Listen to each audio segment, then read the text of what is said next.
صبح همه شما عزیزان بخیر.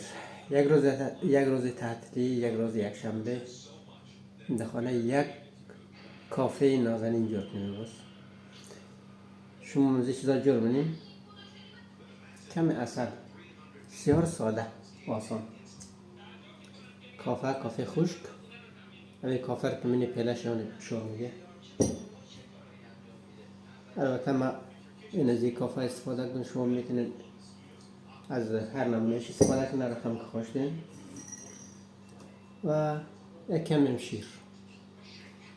باید ببینیم که چی جور میشه. و روز یک شنبه از خانه از بار دورین، از کافتری دورین، میتونید در خانه خود یک کافه خیلی قشنگ جور که هنوز از این کافه نخوردین. من مطمئنم که نخوردین. مرد با هم دیگه ببینیم که چی جور. خب از ما یک قاشق کافه خوب خوش میرزم.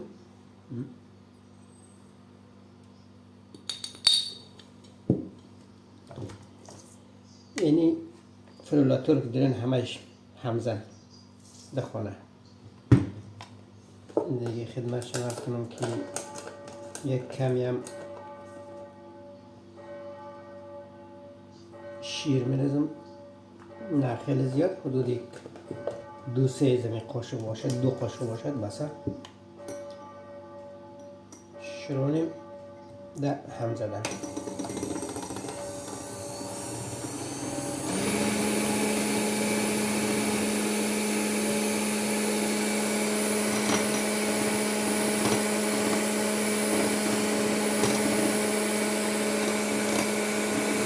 حدود 4-5 دقیقه رو باید هم بزنیم.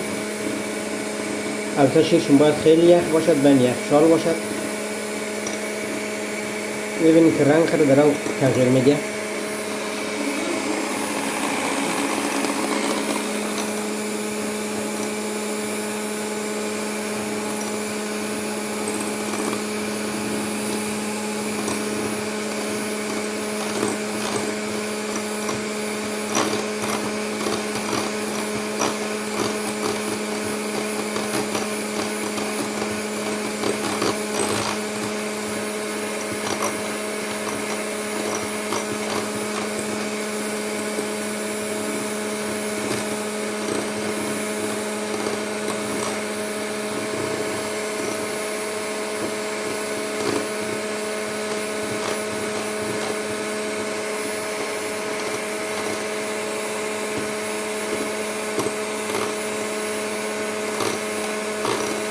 شما روزای تعطیلی، روزای شنبه، یک شنبه که در خانه هستین، میتونید همیشه از این کافه درست کنین و ازش لذت ببرین.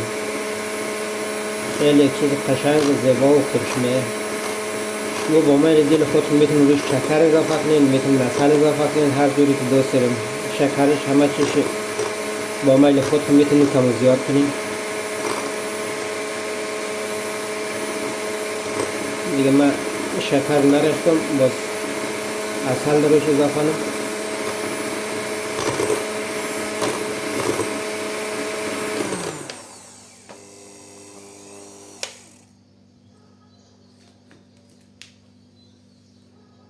میبینین؟ یالی من روی یک مقدار عسل اضافه کنم به خاطر شیرین شه.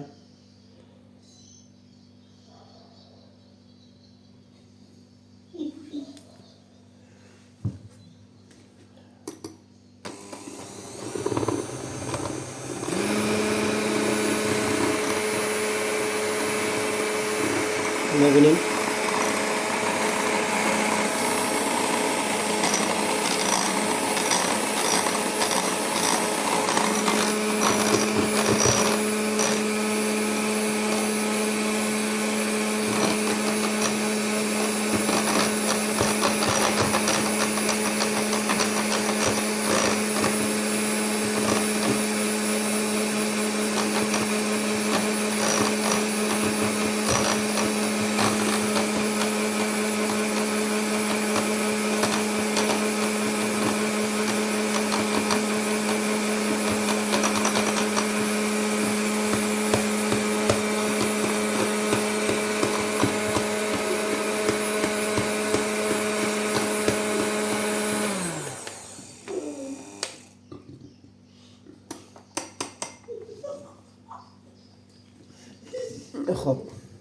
کافه ما میبینین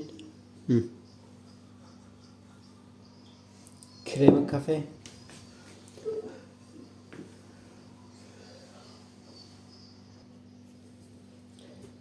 خب دوستان عزیز، ما کافه ما آماده. دیگه از قاشق نمیرزه پایین. حالا ما برای امتحانی داخل از شکم شیر میرزم.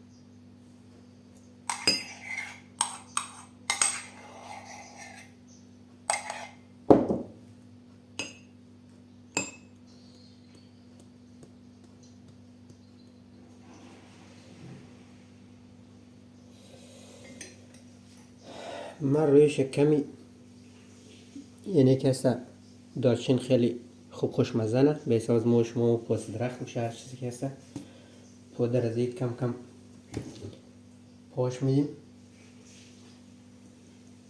برای طعمش بویش. نوش جان یعنی که نوش جان کنیم.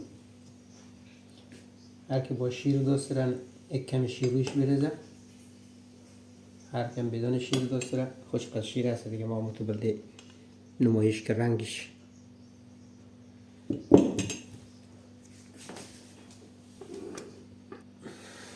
دوستان عزیز زیکاها جور کن، لذت ببرن. لایک سابسکرایب یادشون نره. روزای یک شنبه خوبی داشته باشن. آخر هفتهشم خوش، موفق و سرفراز باشن.